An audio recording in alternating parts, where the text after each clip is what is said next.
All right, here we are down here on the quarry, filming a welding video for old quarry videos. Right there's old crane operator Betty. She ain't doing nothing because she's waiting on a welding inspection. See here, you got the old grumpy welders. Right there's old grumpy #1.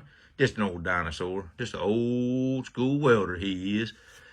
Right over there's old grumpy #2. He's just old school welder too. I ain't gonna get no daggone welding done. If my hood's up, I ain't busy. I ain't making no money. Yeah, I know, Bob. You gotta wait on them daggone old inspectors. There's old Inspector Tom right there. Look at him. He's got his high-low gauge and his VWAC gauge. Well, I can't get these inspections done because y'all welders just don't want to hold up on hole points. Look here. I've got to check for undercut. I've got to check for the size of these welds. If they don't pass inspection, you just don't pass. And you'll just have to be in there re-welding. I ain't re-welding. I wish you'd just go ahead and put you a hood on and see how easy welding is. Yeah, I know, Bob.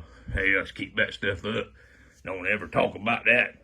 He just went to that old school, don't know nothing about welding.